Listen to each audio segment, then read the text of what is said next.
ঘনিয়ে আসছে সময়, ফুটবল উন্মাদনায় মাতার অপেক্ষায় ভক্তরা। 2026 সালে 3 দেশে হতে যাচ্ছে বিশ্বের সবচেয়ে বড় ফুটবল আসর। যুক্তরাষ্ট্র, কানাডা আর মেক্সিকো একসাথে আয়োজন করছে ফিফা বিশ্বকাপ। আর সেই আয়োজনকে সামনে রেখে ফুটবলে নতুন জোয়ার আনতে শুরু করেছে যুক্তরাষ্ট্র। বিশ্বকাপের আগ মুহূর্তে ক্রীড়া উন্নয়নে যুক্তরাষ্ট্রে প্রথমবারের মতো অনুষ্ঠিত হল অ্যাসপায়ার গ্লোবাল সম্মেলন, যেখানে এক মঞ্চে হাজির দেশটির একাধিক নামী কোচ, ফুটবল কর্মকর্তা ও সাবেক তারকারা।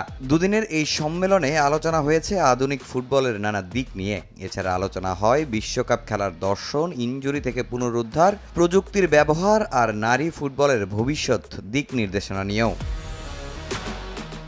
এই সম্মেলনের প্রধান অতিথি মেজর লিগ সকারের কমিশনার ডন গার্বার। তার হাত ধরেই গত 2 দশকে আমেরিকান ফুটবলের জনপ্রিয়তা বেড়েছে বহুগুণ। এ বিশ্বকাপের মাধ্যমে যা তিনি নিয়ে যেতে চান অনন্য উচ্চতায়। 1994 সালের বিশ্বকাপ না হলে মেজর লিগ সকার হতো না। 32 বছর পর আবারও যুক্তরাষ্ট্রে ফুটবল বিশ্বকাপ। এই আসর আমাদের পুরুষ কিংবা নারী সব স্তরের ফুটবল এগিয়ে নিতে অনেক বড় ভূমিকা রাখবে।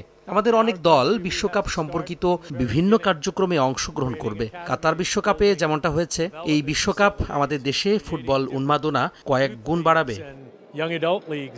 1994 সালের বিশ্বকাপ ছিল যুক্তরাষ্ট্রের ফুটবলের টার্নিং পয়েন্ট। দেশটির 9টি শহরে অনুষ্ঠিত হয়েছিল সেই আসর। তারপর থেকেই শুরু হয় মেজর লিগ সকার, যা এখন 30 দলের এক বিশাল প্রতিযোগিতা। এই লিগে খেলছেন লিওনেল মেসি, সুয়ারেজ, বুস্কেটসদের মতো তারকারা। গার্বারের মতে 2026 সালের বিশ্বকাপ হবে সেই সাফল্যের পরবর্তী ধাপ।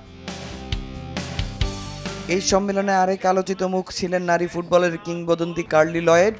যুক্তরাষ্ট্রের 2 বারের এই বিশ্বকাপ জয়ী তারকা মাঠে খেলেছেন 316 ম্যাচ, করেছেন 134 গোল, যা মার্কিন ফুটবল ইতিহাসের এক অনন্য রেকর্ড।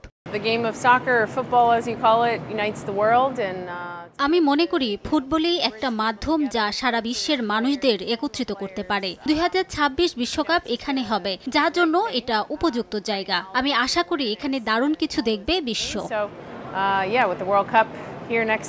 বিশ্বকাপকে সামনে রেখে এখন ফুটবলের উন্নয়নে কাজ করছে যুক্তরাষ্ট্রের নানা প্রতিষ্ঠান। লক্ষ্য একটাই, 2026 সালের সেই বিশ্বমঞ্চে ফুটবলের নতুন আমেরিকা গড়া।